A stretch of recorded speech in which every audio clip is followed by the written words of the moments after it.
Bonsoir à tous. On est ravis de vous retrouver aujourd'hui pour une nouvelle webconférence qui s'adresse aujourd'hui aux enseignants de lycée. Donc, une première pour nous aujourd'hui. La conférence aujourd'hui sera sur la thématique de l'orientation. Donc, orientation, comment accompagner vos élèves. Et on est accompagné aujourd'hui de Catherine Rattel, donc, qui est professeure de psychologie de l'orientation donc professeur de psychologie de l'orientation et qui travaille à l'Université de Laval. Et nous avons également Marion Petitpré, qui est directrice de la Lab School Paréo à l'Université Paris-Cité et qui est également doctorante à l'Université Laval au Québec. Aujourd'hui, la conférence va être divisée en plusieurs parties. On va avoir une première partie où Catherine et Marion vont nous parler d'une partie théorique sur la psychologie de l'orientation. Elles vont ensuite nous présenter un dispositif que vous aurez l'occasion de tester dans vos classes à la rentrée prochaine. Donc, une recherche participative à laquelle vous pourrez vous inscrire. Et puis, à la fin, on aura une partie de questions-réponses où Catherine et Marion pourront répondre à l'ensemble de vos questions. Donc, je vous invite dès à présent à poser vos questions dans le petit onglet qui s'affiche chez vous.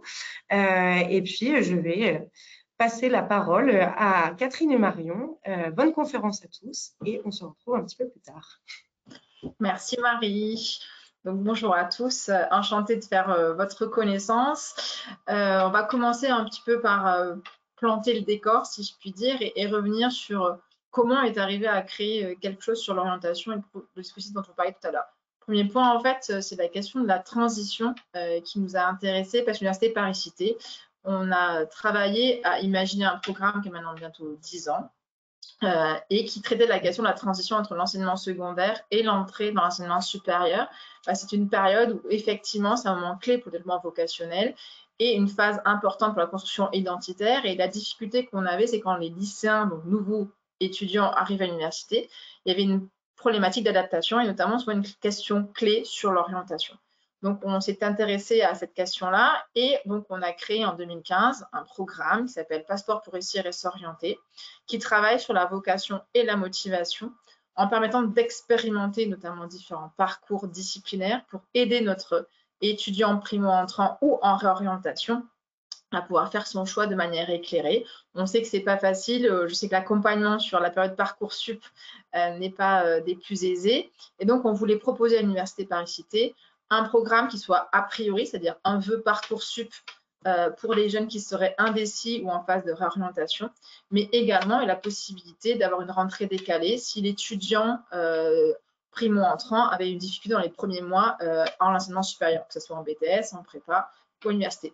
Donc, ce programme est devenu national par décret ministériel en 2020, il est rentré dans le Code de l'éducation. Et à partir de ce travail-là, on s'est peu à peu intéressé à la question de l'orientation avant l'université, ce qui nous a amené à vouloir créer tout un écosystème au service de la réussite éducative et de l'orientation, avec la volonté à la fois d'avoir des programmes de transition intercycle, que ça soit sur le lycée vers l'enseignement supérieur, mais également à terme les transitions post-licence ou post-master. La volonté également de créer des programmes de formation en sciences de l'orientation à la fois pour l'enseignement secondaire et l'enseignement supérieur, et travailler à des projets de recherche collaboratifs en lien avec l'Université Laval et Catherine Rattel, puisque c'était toute une quête d'arriver jusqu'à Catherine qui se présentera tout à l'heure, dans la mesure où il faut savoir que quand on a créé le programme en 2015, les fondements sur lesquels je me suis appuyée étaient émergents en France, mais surtout bien établis au Québec. Et ce qui m'a amené naturellement à travailler à ces thématiques-là à l'Université Laval pour pouvoir arriver à ce qu'on puisse essaimer ce type de pratique dans l'enseignement supérieur français et à terme l'enseignement secondaire également français. Donc l'idée, c'est la question qu'on a dans le programme, et je vais laisser la parole à Catherine, c'est de dire finalement, quand on a une difficulté dans l'enseignement supérieur, on est parti du postulat que ce n'était pas seulement une question disciplinaire, mais une question aussi de motivation et de développement vocationnel, ce qui nous amène à vous présenter un peu des travaux sur la motivation et le développement vocationnel. Catherine, je te laisse la parole. Merci Marion, bonjour tout le monde. Donc oui, on va parler de motivation. On a des études récentes qui montrent que la motivation du jeune, notamment pour aller à l'école, est une base importante pour leur développement professionnel, notamment en leur permettant de se projeter et de réduire leur niveau d'indécision. Donc, qu'est-ce qu'on entend par motivation? C'est un terme qu'on utilise beaucoup dans la vie de tous les jours, mais d'un point de vue peut-être un petit peu plus scientifique, c'est important de clarifier les choses parce que la motivation, on a souvent tendance à penser en termes d'intensité. Est-ce que je suis très motivée ou peu motivée? Mais la motivation, c'est aussi une question de qualité. Donc, ce qu'on va vous présenter aujourd'hui est beaucoup ancré dans la théorie de l'autodétermination qui est son apport, si on veut, là, à l'avancement des connaissances, c'est une conceptualisation multidimensionnelle. Donc, la motivation, c'est pourquoi on fait quelque chose. Pourquoi vos élèves en classe se présentent à tous les jours. Pourquoi ils vont faire les tâches que vous leur assignez. Ça reflète la motivation. Toutes les réponses à ces pourquoi-là, ce sont des types de motivation. Donc, on va voir comment ces qualités de motivation-là ne sont pas toutes égales. Donc, on fait des grandes catégories. Une première catégorie, c'est la motivation autonome. Donc, c'est la motivation qui émane de la personne elle-même, qui est ancrée dans sa propre volonté. Donc, quand le jeune répond à la question « Pourquoi tu lis le livre que je t'ai assigné ?» et que la réponse qui vient automatiquement, c'est parce que c'est plaisant, parce que c'est le fun. Ça, c'est un type de motivation qu'on va référer comme la motivation intrinsèque. Et c'est notre idéal. On aimerait que nos élèves aiment tout ce qu'on leur propose. Malheureusement, dans la réalité, ce n'est pas le cas. Et si ce n'est pas parce que c'est plaisant ou intéressant, ça peut être encore une bonne forme de motivation dans la mesure où c'est ancré dans la valorisation de l'activité. S'ils font les tâches parce qu'ils trouvent ça important, que ça va leur apporter dans leur développement comme élèves, comme futurs travailleurs, ou que ça vient, disons, en cohérence avec qui ils sont, avec leur système de valeurs, ce sont encore des motivations autonomes qui ne sont pas nécessairement ancrées dans le plaisir, mais qui sont très importantes pour faciliter une foule de conséquences chez le jeune. Donc, cette grande catégorie-là, c'est ce qu'on aspire à voir développer chez nos jeunes, mais des fois, c'est pas ça qui va guider leur implication et ça va venir dans ce qu'on appelle les motivations contrôlées. Les motivations contrôlées, c'est quand on fait quelque chose, pas parce qu'on aime ça, pas parce qu'on trouve ça important, mais parce qu'il y a une pression quelque part. Donc, je vais m'engager dans des tâches pour réduire ces pressions-là. Ces pressions-là peuvent venir de moi comme personne. Donc, quand je me sens obligée, je me sens coupable si je ne le fais pas. Donc, c'est moi qui me contrôle moi-même, ce qu'on appelle l'introjection. Donc, ça va faciliter une certaine persévérance, mais avec des coûts psychologiques.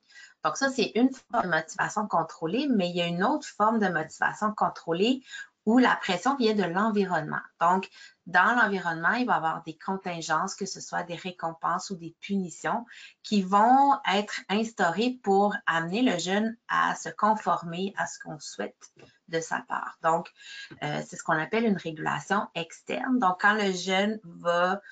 Je vous ai mis beaucoup des extraits de qu'est-ce que ça sonne dans l'oreille quand nos jeunes nous parlent de leur motivation, dont ils ne sont pas nécessairement eux-mêmes très conscients.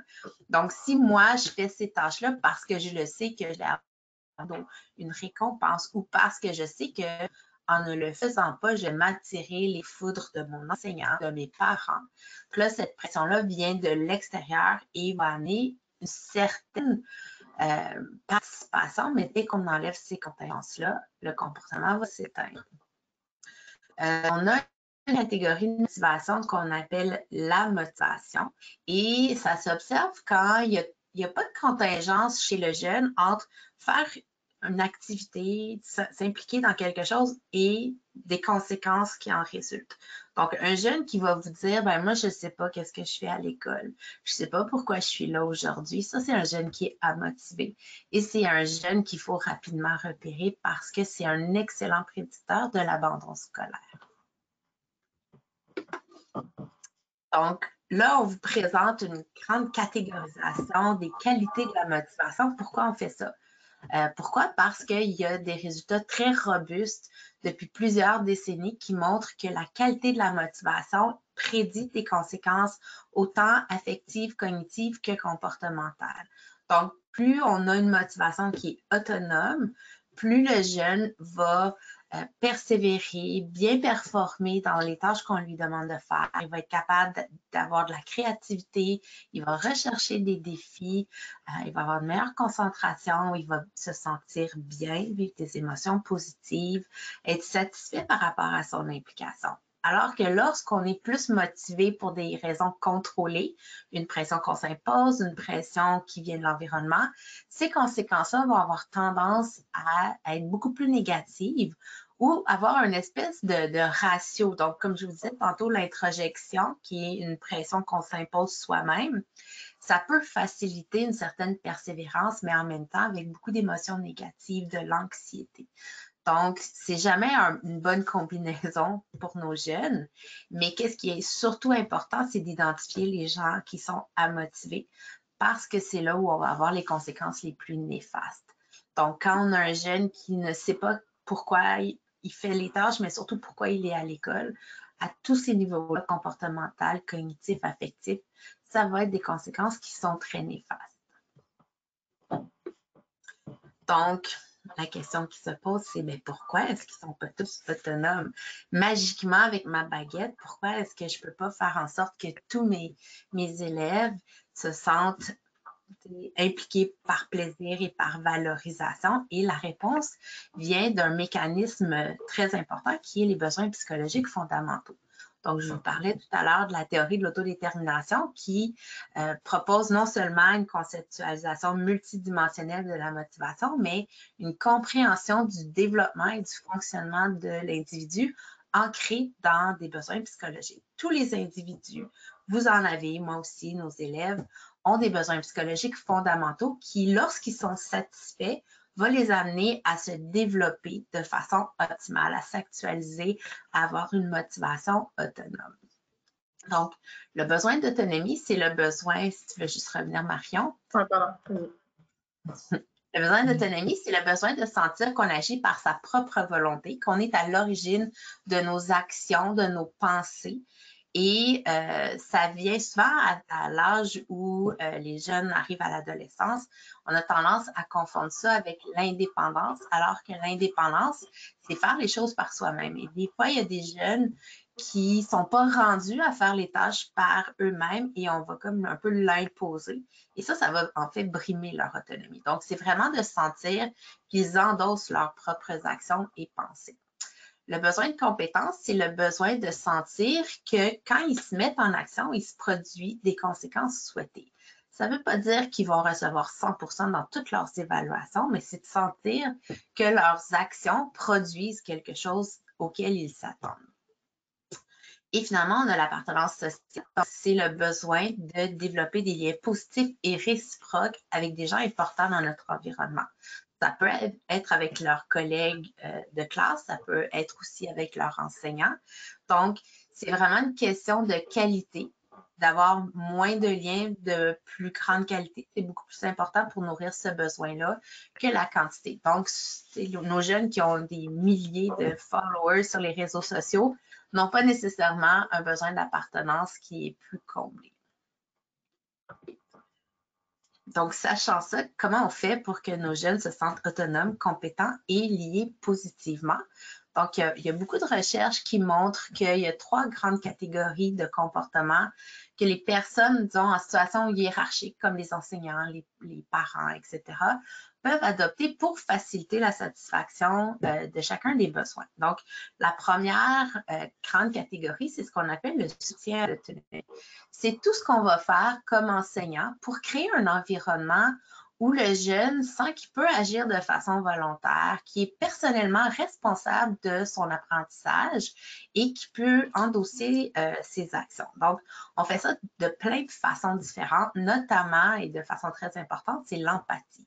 Qu'est-ce que j'entends par là? C'est d'être capable de voir les choses de la perspective du jeune, de comprendre comment il peut se sentir. On veut que le jeune s'implique dans les tâches qu'on lui propose. Quand c'est motivant par le plaisir, on n'a pas besoin de travailler vraiment. Mais quand c'est pas plaisant, c'est là qu'on a besoin de soutenir encore plus l'autonomie. Donc, si je prends le temps de voir que ça se peut que ce que je te demande de faire, ça te plaise pas. mais de prendre le temps de reconnaître les sentiments et la perspective du jeune va ouvrir un espace de communication où s'il se écoute, ben, il va nous écouter beaucoup plus. Donc, ça va être d'expliquer aux jeunes pourquoi on lui demande de faire ces tâches peut-être un petit peu plus fastidieuses. Si on veut qu'il intériorise la valeur de ces activités-là, il faut lui donner des bonnes raisons. Et ce n'est pas une science infuse, il ne sait pas nécessairement pourquoi c'est important de faire ces tâches-là. Quand on va lui donner une rétroaction, on va lui parler, on va essayer d'être plus descriptif qu'évaluatif. Il ne faut pas que le jeune sente qu'il y a une contingence avec notre appréciation de sa personne en fonction de ce qu'il fait ou ne fait pas. On va essayer de mettre l'accent sur les comportements plutôt que de la personne en entier. Et quand c'est possible, de lui donner l'occasion de faire des choix qui sont significatifs. J'ai souligné significatif juste parce que des fois, on est très bon à donner ce que j'appelle des non-choix. Donc, si je vous donne un exemple, moi, mes garçons, ils rentraient plein de boue de l'extérieur, je leur disais, est-ce que tu veux un bain ou une douche? Donc, je leur donnais un choix, mais ce n'était pas un choix, ils allaient se faire laver. Donc, des fois, on donne un choix contrôlé comme ça et ça ne vient pas nourrir l'autonomie. Et on est mieux à ce moment-là de ne pas offrir un choix quand ce n'est pas possible que ce soit un choix vraiment ancré dans la volonté du jeune. Donc, ça, c'est vraiment le soutien à l'autonomie, mais ça implique aussi de ne pas utiliser de ce qu'on appelle le contrôle. Donc, on soutient l'autonomie du jeune en évitant des techniques qui sont plus néfastes, ou est-ce qu'on essaie de promouvoir notre propre agenda au détriment de celui du jeune. Donc, quand on essaie de contrôler comment le jeune se sent, comment il pense et comment il agit, bien, on va brimer en fait le soutien à l'autonomie, on va brimer son besoin d'autonomie. Une autre grande catégorie, c'est l'engagement. L'engagement va beaucoup nourrir le besoin d'appartenance sociale. Toutes ces grandes catégories-là vont aussi nourrir les autres besoins. Là. Donc, ce n'est pas juste des effets isolés. Donc, quand on démontre notre engagement, c'est qu'on crée un environnement où le jeune va se sentir compris, va se sentir accepté et surtout qu'il va se sentir digne de notre attention. Donc, c'est en lui montrant qu'il est important et en mettant à sa disposition plein de ressources. Et là, quand on parle de ressources, oui, ça se peut que ce soit des ressources plus tangibles. Donc, je sais que moi, j'ai une classe qui est très intéressée par l'astronomie. Je vais aller chercher un budget pour peut-être faire une sortie ou aller chercher des livres supplémentaires. Mais au-delà de ce qui est tangible, c'est vraiment toutes les ressources émotionnelles qu'on va offrir aux jeunes. Donc, de lui démontrer un intérêt sincère. On est préoccupé, intéressé par ce qu'il vit, par ce qu'il sent. C'est de lui consacrer du temps. Un qui est vraiment à lui, pas en train de faire 42 choses en même temps, mais vraiment de s'intéresser à lui, de l'encourager, de témoigner de notre affection, bien sûr, dans la limite et le respect, ce qu'il nous permet. Donc, ça va venir vraiment nourrir son besoin d'appartenance sociale. Et la dernière, disons, grande catégorie de comportement qui nourrit les besoins, c'est ce qu'on appelle la structure. La structure, c'est tout ce qu'on va faire et dire pour rendre l'environnement du jeune prévisible. Donc, ça lui permet de comprendre à quoi on s'attend de lui et de lui donner les moyens pour justement atteindre ces objectifs-là. Donc, c'est super important pour lui permettre de réguler ses comportements et de développer sa compétence. Donc, ça implique de communiquer clairement c'est quoi les règles, les attentes qu'on a envers lui, de lui expliquer qu'est-ce qui arrive quand il satisfait ou non nos attentes et d'être constant. Donc, on ne devrait pas avoir des conséquences qui changent au gré de la température et de notre humeur. Il faut que ce soit prévisible pour lui permettre justement de développer sa compétence. Ça implique aussi d'assurer une certaine supervision sans sortir notre fouette. Là. Donc, d'être vraiment... Il y a besoin d'avoir un pilote dans l'avion. Et des fois, on peut partager ce monitoring-là, mais des fois, ce n'est pas possible. Donc, il faut quand même qu'il y ait un adulte en charge, mais on peut faire ça tout en soutenant l'autonomie du jeune et lui donner une rétroaction pour qu'il comprenne où il se trouve par rapport à nos attentes, par rapport à nos règles de fonctionnement.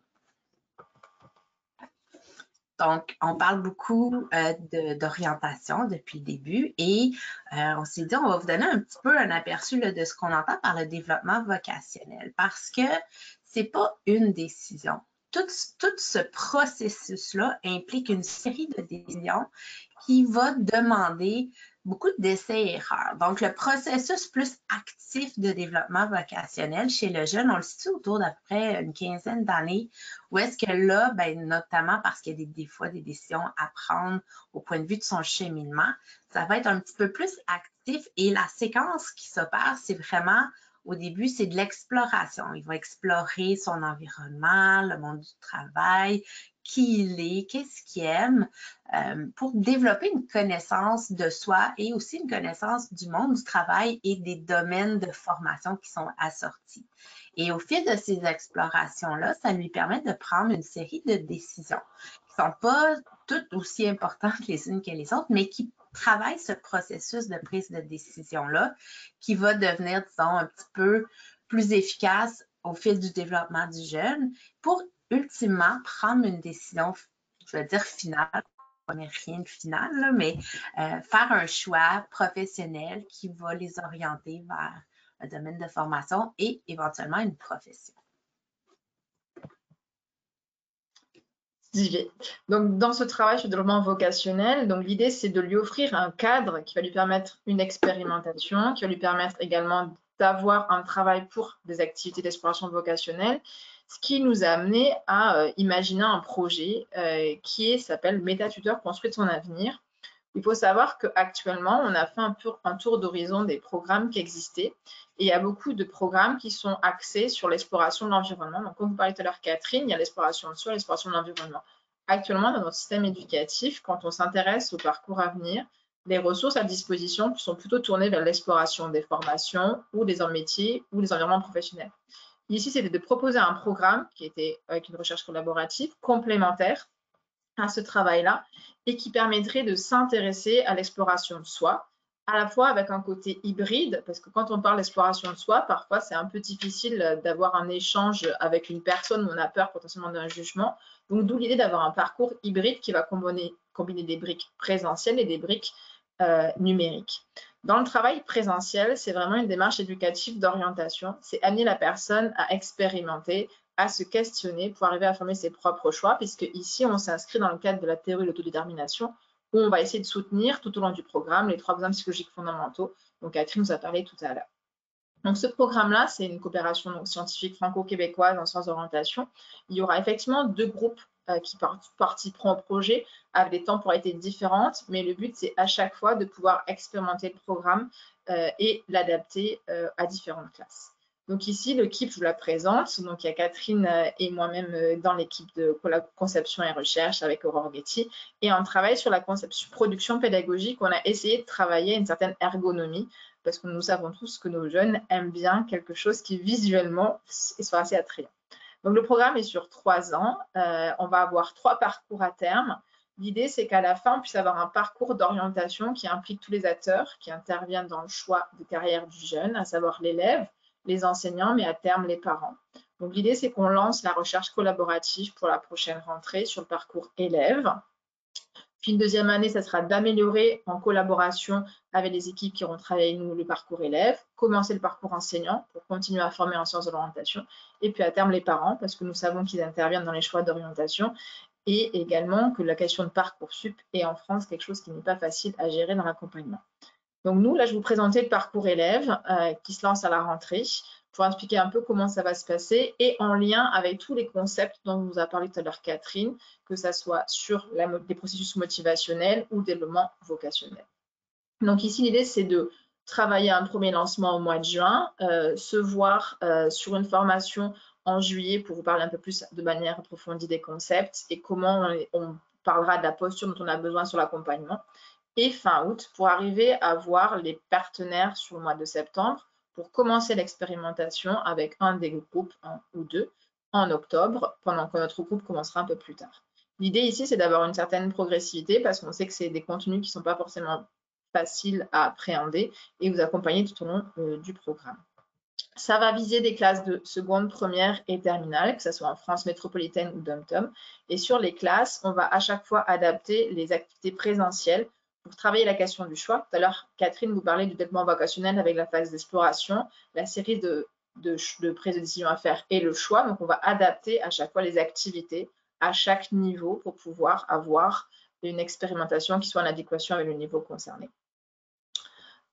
Ici, nos objectifs, ça va vraiment être en complémentarité avec un peu ce qui se fait déjà sur l'exploration des environnements, sur vraiment travailler sur apprendre à se connaître pour mieux s'orienter, sur la connaissance de ses processus vocationnels, motivationnels, soutenir ce développement-là, l'aider à se questionner. On est vraiment dans quelque chose où on va solliciter un questionnement, une autoréflexivité en matière d'orientation et pas forcément ce qui existe, qui apporte une réponse. L'idée, c'est de développer et soutenir le besoin d'autonomie dont on a parlé tout à l'heure et pas lui dire qu'il y aura une réponse toute faite, mais que ce sera à lui à faire ses choix et son processus décisionnel. Donc, le programme va se composer de 7 séances présentielles et de 6 séances numériques. On va être centré sur l'exploration de soi, la connaissance, la métacognition, la motivation, l'état d'esprit de développement ou l'état d'esprit fixe, différentes notions. Et on va à chaque fois adapter les contenus présentiels aux classes niveau et on sera complémentaire à ce que vous pourriez faire dans vos classes. C'est pour ça que le programme, il n'est pas sur une durée qui soit toute l'année parce qu'on sait que vous faites déjà des choses en tant qu'enseignant sur l'orientation et on veut être en complémentarité de ce qui se fait potentiellement actuellement quand l'établissement met en place un forum des métiers, ce genre de choses. Donc, on a travaillé un programme qui, pour avoir mené des formations d'initiative locale à l'établissement, où on a déjà testé des choses pour un peu être en complémentarité et pas être en redondance avec l'établissement. Ce qui veut dire qu'on a imaginé un programme qui va travailler sur la motivation et le développement vocationnel avec toujours un côté présentiel et entre les séances présentielles, des modules métatuteurs. L'idée, c'est de favoriser l'autoréflexivité, le questionnement du jeune entre les séances présentielles pour l'aider à avancer entre les séances présentielles. Et dans ce programme métatuteur, il y a toujours un volet rétrospectif pour travailler au questionnement de qu'est-ce qui aurait été fait la séance précédente et un questionnement qui peut être prospectif pour préparer la séance future. L'idée, c'est de nourrir sa réflexion tout au long du parcours et pas seulement dire, voilà, je fais mon cours d'orientation ou mon activité d'orientation et j'oublie ce qui se passe. Et surtout aussi diminuer l'anxiété et de se dire que c'est normal de se questionner sur l'orientation, de ne pas cristalliser ou arriver à avoir une anxiété qui se génère, mais vraiment d'avoir quelque chose en fil rouge tout au long de l'année pour pouvoir avoir des séances présentielles qui soient consacrées à des activités collaboratives et le questionnement qui soit l'autoréflexivité entre séances. Ce qui veut dire qu'on va avoir également tout un programme pédagogique où dans le bêta-tuteur, on a mis des ressources à disposition sur des contenus aussi pour l'amener à se connaître, savoir comment sa motivation fonctionne, savoir comment finalement la question de la vocation, sur le développement vocationnel se développe. Donc tout ça, c'est des mini-vidéos. Pareil, on a été très attentifs. Nous savons que le degré d'attention des étudiants ou des lycéens ne dépasse pas une certaine durée. Donc, les modules ne font que 10 minutes à chaque fois. Il y en a un par semaine. C'est vraiment quelque chose qui est adapté pour pouvoir faire l'interséance, arriver à les questionner pour aussi qu'ils puissent arriver à se poser des questions que des fois, on n'arrive pas forcément à avoir en discussion avec un intervenant extérieur parce que des fois, on n'arrive pas à formuler les choses. Ce qui va mener au programme suivant. Donc, une première séance, entre guillemets, comme on a un volet qui est numérique, ça va supposer qu'on gère les questions pratico-pratiques, qui sera la dernière semaine de septembre, début octobre. Puis, nous commençons avec une première séance pour le groupe 1, par exemple, avec le pré-test. Donc, ici, c'est une séance de 2 heures en présentiel, un pré-test, des activités qui vous sont délivrées en termes de contenu pédagogique, d'activités. Un module métatuteur numéro 1, alors avec un volet rétrospectif. On va travailler au questionnement sur ce qui a été fait la séance 1, puis on prépare la séance 2, qui sera courant novembre.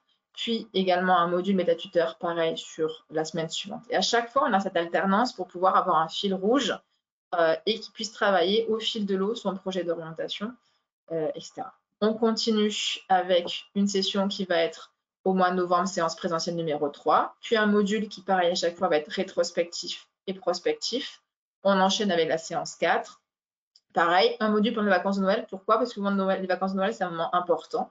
C'est le moment où il y a souvent des repas de famille, où il y a des questionnements, où c'est la période où Parcoursup a ouvert le 20 décembre, où il y a des choix de seconde ou de première à faire. C'est pour essayer d'aider ce questionnement, mais sans forcément un regard extérieur, mais vraiment l'aider à être introspectif et apprendre à se comprendre. On retrouve les séances au mois de janvier, c'est là où il va y avoir des choix à faire. On continue sous le courant de janvier, à chaque fois, on va avoir un intervalle avec le médatuteur pour pouvoir arriver in fine sur le post-test qui aura lieu avant les vacances de février pour pouvoir finaliser le programme. Et l'objectif, c'est quoi?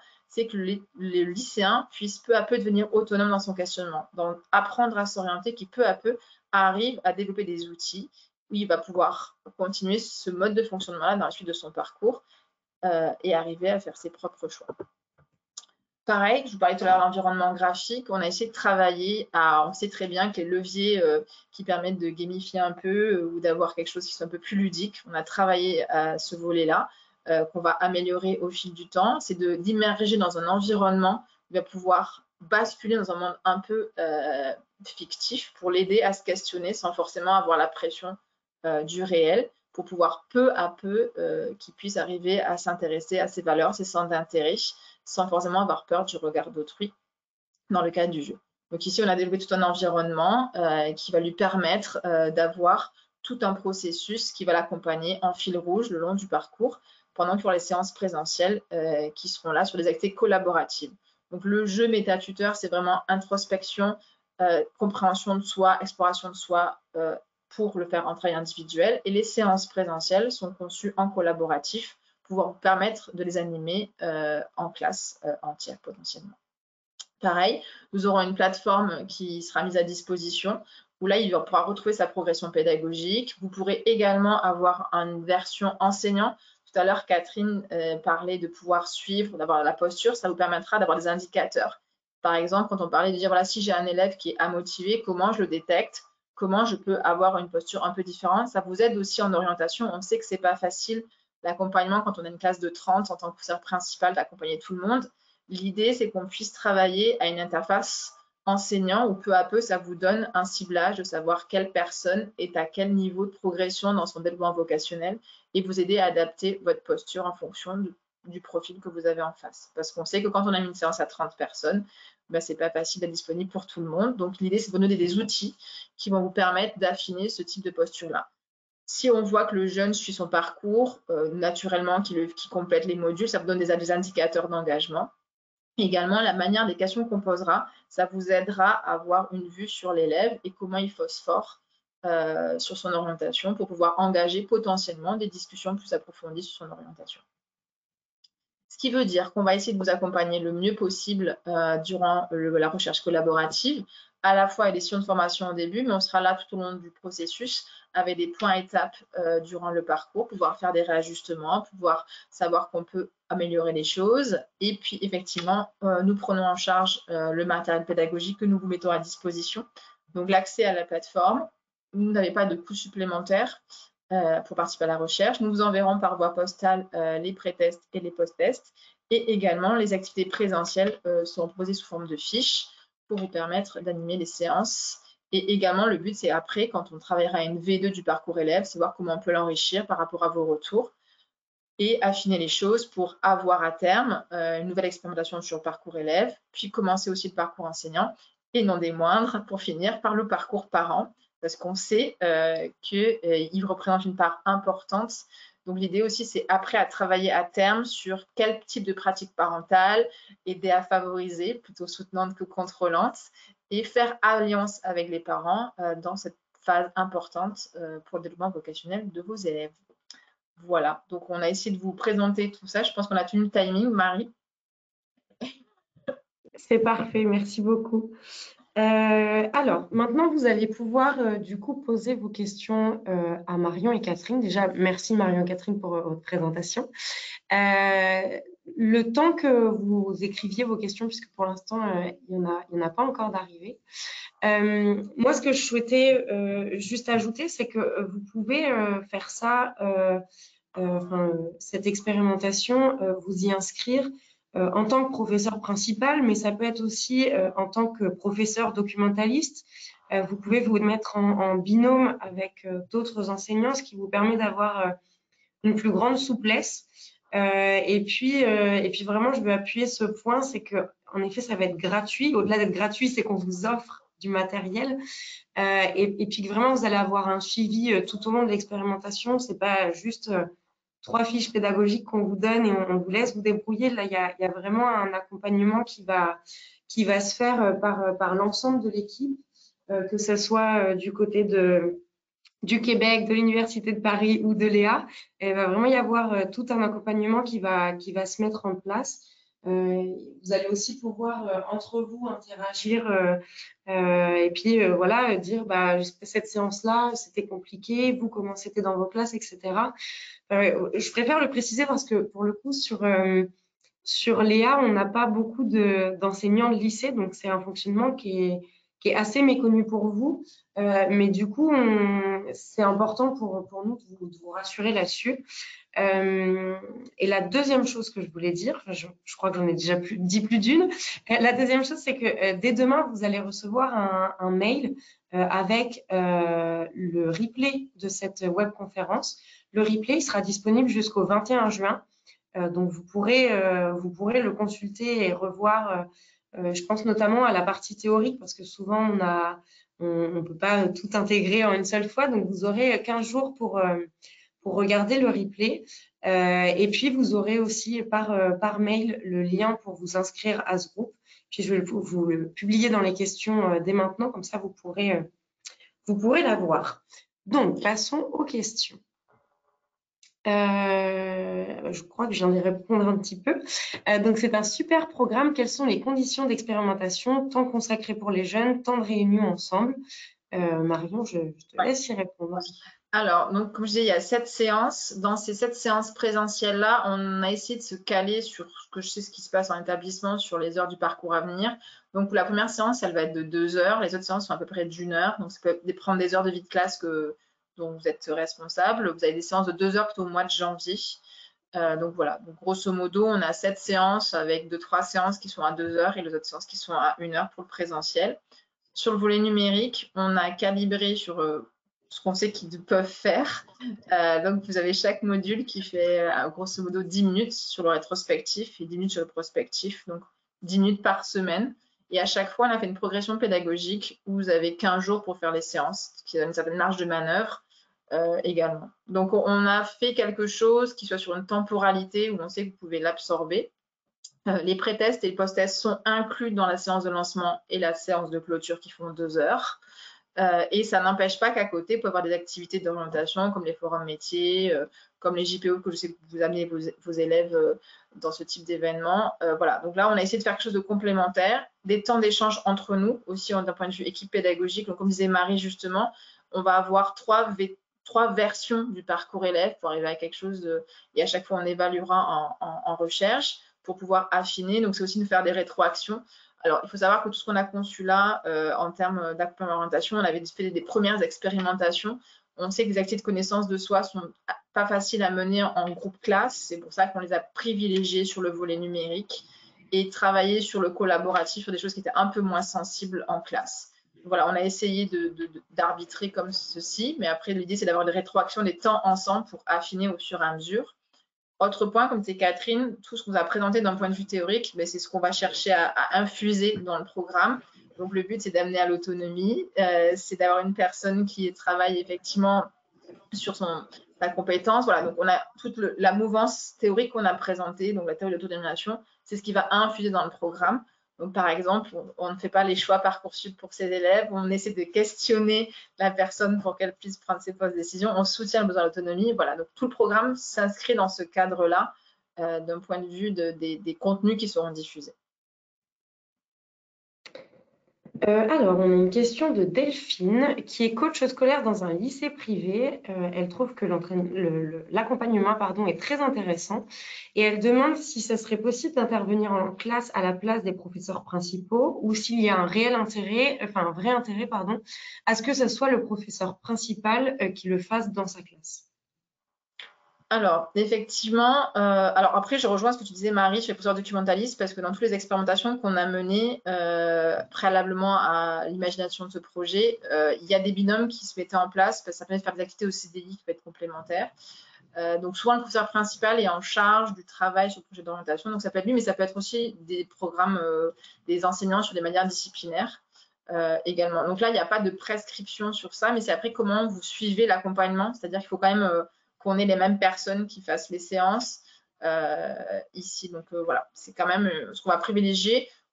Ou alors, par exemple, comme disait Marie, on peut travailler l'établissement dans leur intégralité pour avoir une communauté dans l'établissement qui travaille, que ce soit le CPE, ça peut être aussi le professeur documentaliste, le professeur principal. Voilà, donc ça c'est… Et on peut travailler ensemble, on va affiner à partir du moment où vous souhaitez vous intéresser au projet pour pouvoir mettre en place une organisation qui vous convient. Mais il faut qu'on ait quand même les mêmes personnes référentes tout au long du parcours. Voilà, ça c'est une préconisation dont on a besoin pour la recherche. Alors, on a une question qui va permettre aussi de préciser un petit peu ce qu'on entend sur l'hybride et les conditions que ça demande. Donc, c'est une personne qui demande si c'est possible de mener ce projet. Alors, attendez, parce que la question a sauté, je recommence. Est-ce que le programme est prévu pour une année scolaire et est-ce qu'il est nécessaire de prévoir une réservation de salle multimédia? Voilà. Oui, alors, sur l'année scolaire avec Catherine, ça tout à fait, on est sur une année scolaire et pareil, même si le groupe 1 commence plus tôt et le groupe 2 plus tard, on reste sur une année scolaire pour que personne ne soit pénalisé. Effectivement, sur les questions, comme il y a un volet numérique, c'est pour ça que je vous disais au début, on fait des tests techniques parce que si on avait qu'un programme présentiel, c'est pas que ça serait simple, mais grosso modo, on aurait un papier, un crayon et tout irait bien. Mais sur le volet numérique, plusieurs possibilités. Effectivement, je pense que soit on vérifie, on se pose des questions en amont ils peuvent le faire sur leur téléphone parce que les modules peuvent être faits sur le téléphone, sur le smartphone aussi. Donc ça, c'est un premier point, on a checké ce point-là technique. Soit vous pouvez leur faire en réservant la salle des CDI, en leur disant de les prendre en ordinateur au CDI ou dans une salle multimédia. Donc effectivement, on s'en sera au début, c'est pas que le mois de septembre, il va être entre guillemets réservé à comment on met en place l'expérimentation en place sur le volet numérique, sur le volet présentiel. C'est pour ça qu'on commence qu'en octobre parce qu'on a quand même 2-3 points. On sait que dès qu'on n'a plus du numérique dans un programme d'accompagnement, bon, on va dire qu'on est un peu tributaire de 2-3 choses, du Wi-Fi, de plein de choses comme ça. Donc oui, c'est pour ça que le mois de septembre, l'idée, c'est de vous déclarer assez rapidement auprès de nous avec Catherine en juin pour qu'on sache avec qui on part en partenariat et qu'on affine la mise en place de l'expérimentation pour que ça se passe le plus agréablement possible et sereinement possible pour tout le monde. Alors, on a un proviseur maintenant une proviseure qui nous écrit pour savoir donc s'il est possible d'avoir accès au diaporama pour présenter aux enseignants de son établissement et de combien de classes participantes sont souhaitées par établissement. Alors, même on peut venir faire la présentation pour l'établissement s'il y a besoin. Je peux faire un Zoom, donc je peux prendre les coordonnées de la personne et faire un Zoom pour présenter le projet. On le fait avec différents proviseurs qui nous ont contactés avec Catherine. Donc ça, c'est un premier point. On peut mettre le diapo à disposition, mais on peut venir aussi le présenter. Voilà. Et Catherine, si tu ne me détrompes pas, on cherche à peu près 30 classes par niveau, 30 classes de seconde, 30 classes de première et 30 classes de terminale. C'est le challenge que l'on a pour avoir un échantillon significatif. Et pareil, on n'a pas de considération géographique. Voilà, seconde, première, terminale. Voilà. Donc, après, dans l'établissement, on peut avoir un vrai partenariat, c'est ce qu'on préfère. Parce que idéalement, on souhaiterait être sur 3 années avec l'établissement. Donc, il y a potentiellement de faire 1 an avec nous, mais essayer de travailler ensemble à implémenter le programme et à terme, travailler sur les 3 volets, élèves, enseignants, parents. Donc, si le proviseur veut prendre contact, on peut venir faire un Zoom et travailler ensemble sur quelle classe cibler ensemble. Donc, idéalement, nous visons un échantillon de 30 par niveau. On refuse personne. On refuse personne. Oui, voilà. Et même si on est au-delà de 30, même Catherine, je pense qu'on dira pas non si on est au-delà de 30, plus on sera, mieux ça sera. Et l'idée, c'est vraiment aussi de créer une communauté. Au-delà de ça, c'est notre démarche, elle est une démarche en réseau, c'est pouvoir créer une communauté autour du projet, de pouvoir échanger, améliorer et potentiellement à terme avoir, voilà, Catherine viendra nous voir en France avec grand plaisir. Voilà, s'il y a besoin d'échanger, on pourra travailler aussi ensemble à affiner le programme. C'est pour ça qu'on terminera vers février sur le premier groupe pour pouvoir travailler à des rétroactions et l'amélioration de la phase. Et pour le parcours enseignant, on travaille avec l'école académique de formation de Paris pour pouvoir avoir un parcours qui s'ouvre à la rentrée, motivation et orientation. Donc, il y avait des établissements qui étaient intéressés pour faire à la fois le parcours enseignant avec l'école académique s'ils sont sur la région Île-de-France. Ça peut être possible. On va essayer de travailler ensemble pour avoir quelque chose, de créer une communauté autour du projet pour peu avancer ensemble, parce qu'on sait que l'orientation, c'est pas un sujet facile. La compétence a été transférée, mais il faut essayer de vous accompagner, d'où le fait qu'on ait fait le choix aussi d'avoir des ressources à disposition et que vous n'ayez pas à monter les activités aussi. Alors, j'ai perdu la question. Mince, Ah oui. Est-ce que il est nécessaire de faire un partenariat avec les établissements? Enfin, est-ce que le partenariat doit être validé par la direction de l'établissement pour participer au projet? Non, je pense pas. C'est que soit on a quelque chose au niveau de l'établissement, soit c'est la liberté pédagogique de l'enseignant qui nous permet d'expérimenter. Je pense que tu ne te tromperas pas, Marie, je pense. Non, c'est ce qu'on fait en tout cas sur Léa.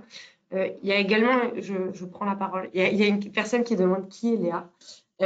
Donc Léa, c'est léa.fr. En fait, c'est une plateforme pédagogique qui est rattachée à plusieurs maisons d'édition. Donc on est rattaché au groupe Editis, qui regroupe une cinquantaine de maisons d'édition, dont des éditions scolaires, des éditeurs scolaires, pardon, comme Nathan, Bordas, Retz. Et donc sur cette plateforme, en fait, on propose on propose à la fois des projets pédagogiques pour les enseignants, des fiches pédagogiques et également des recherches collaboratives où en fait l'objectif est de pouvoir rapprocher le monde de la recherche et le monde de l'enseignement, parce qu'en fait, ils ont été très souvent opposés où chacun travaillait de leur côté, alors que le plus simple pour que ça fonctionne paraît quand même de les faire fonctionner ensemble. Donc, l'idée, c'est de pouvoir permettre aux enseignants de faire des recherches dans leurs établissements. C'est ce qu'on appelle de la recherche écologique, puisqu'en fait, prouver que ça fonctionne dans des conditions de laboratoire, c'est très bien. Mais si on ne peut pas le répliquer ensuite en classe, c'est un problème. Donc, du coup, voilà qui est Léa et à quoi sert Léa. Et donc, c'est un partenariat qui se fait entre ici l'Université de Paris, l'Université Laval et Léa.fr. Et donc, Léa, en fait, vous permettra de communiquer entre vous, de récupérer les fiches pédagogiques, les informations, etc. Donc, voilà. Quelle autre question à prendre? On va encore prendre deux. Alors, est-il possible de s'engager en tant qu'enseignant contractuel au vu de la durée de la recherche? Oui, tout à fait. Je pense, Catherine, tu me confirmeras pas, mais l'idée, c'est si vous souhaitez travailler sur le projet de 1 an, il n'y a pas de problématique. On est très heureux de pouvoir faire. C'est juste qu'on vous présenter dans la globalité le projet pour que vous ayez une vue d'ensemble. Mais si c'est sur la première année, il n'y a aucun souci. On sera très heureux d'être avec vous. Comme on dit avec Catherine, nous ne refusons personne. Et donc, la dernière question qu'on va prendre, c'est est-ce qu'il est possible de mener ce projet en lycée professionnel malgré que l'orientation soit déjà en partie choisie? Alors oui, c'est une question où j'ai eu plusieurs discussions avec des professeurs de lycée professionnel. Donc, on va essayer, en fonction des échantillons qu'on va avoir, mais voilà, on va essayer d'adapter de la manière Alors, les contenus numériques sont identiques pour tous les programmes, puisqu'ils sont fondés sur des données probantes et sur des cadres théoriques qui ont été validés. Donc, tout ce qui est numérique sera identique pour tout le monde, parce que c'est des éléments clés. Mais le parcours présentiel, on va l'adapter un par niveau. Et on est en train de voir comment on pourrait adapter effectivement sur les lycées professionnels, même si une partie du choix est déjà fait. Mais on sait très bien que l'affectation sur le lycée pro n'est pas toujours facile et travailler la motivation dans ce cadre-là est un peu différent. Donc, on va essayer de travailler, si on voit qu'il y a des établissements qui sont partenaires, pour adapter sur les séances présentielles. On fera du mieux qu'on peut pour pouvoir intégrer tous les lycées et les établissements. Donc, on est en train d'y travailler parce que j'ai eu pas mal de demandes sur ce sujet-là. Mais je pense que c'est important de travailler sur la motivation en lycée professionnel. C'est juste, ça demande des adaptations, mais elles concerneront les activités présentielles et pas le numérique. Super, eh bien, merci beaucoup. Si vous avez des questions supplémentaires ou auxquelles nous n'aurions pas répondu, je vous invite à les écrire directement sur léa.fr et je me chargerai de les transmettre à Marion et Catherine pour qu'on puisse vous formuler des réponses. Pareil pour les personnes, j'ai vu des messages de proviseurs et qui voulaient voir comment prendre contact, etc. Je vous invite à poster un commentaire sur Léa Comme ça, on pourra, en fait, en postant un commentaire sur Léa, moi, j'ai directement votre mail. Donc, je pourrais vous écrire un mail et l'adresser à Marion et Catherine. Merci beaucoup, Marion et Catherine, pour votre intervention. Merci à tous de l'avoir suivi. Et puis, on vous attend nombreux sur Léa et dans les inscriptions pour pouvoir suivre ce projet de MétaTuteur l'année prochaine. Voilà. Merci beaucoup. Bonne soirée et à bientôt.